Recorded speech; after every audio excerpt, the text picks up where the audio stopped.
His Excellency the President has instituted portfolio rearrangements in his cabinet and in the ranks of principal secretaries. The new portfolio responsibilities and changes made in the structure of government are as follows. 1. Transfer of functions and reconstitution of ministries.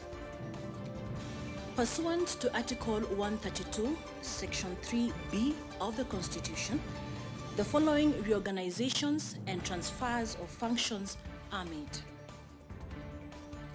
First department.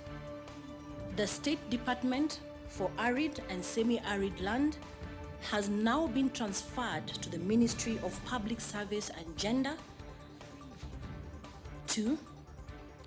The State Department of Social Protection, Pensions and Senior Citizens has been transferred to the Ministry of Public Service and Gender. 3.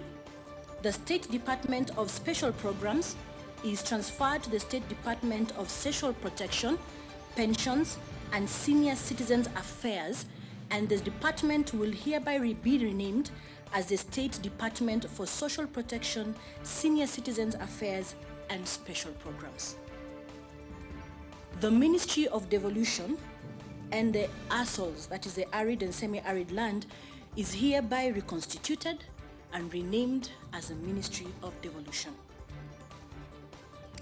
The Ministry of Public Service and Gender is hereby reconstituted and renamed as the Ministry of Public Service, Gender, Senior Citizens Affairs and Special Programs. Finally, the Ministry of Labor and Social Protection is hereby reconstituted and renamed as the Ministry of Labor. 2. Reassignment of Cabinet Secretaries.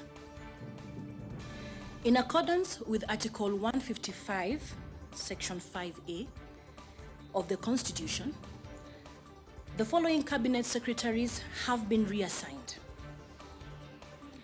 Cabinet Secretary Ambassador Dr. Monica Juma moves from the Ministry of Defense to the Ministry of Energy.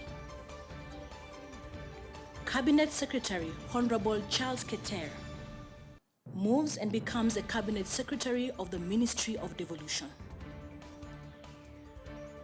Cabinet Secretary Honorable Eugene Wamalwa now takes over the Ministry of Defense.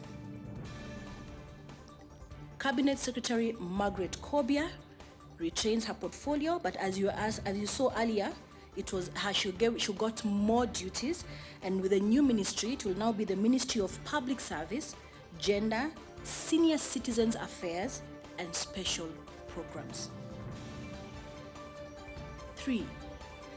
The reassignment of Principal Secretaries.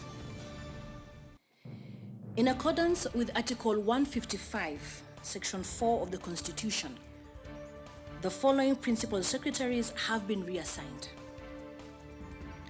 Principal Secretary Major General Retired Gordon O. Kihalangwa now becomes the Principal Secretary in the State Department of Energy.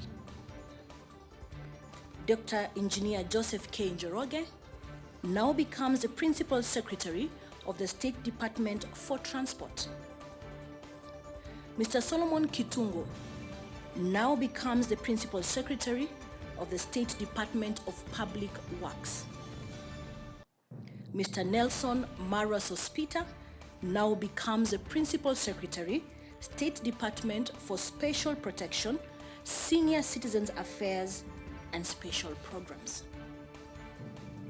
Ladies and gentlemen, those changes take effect immediately.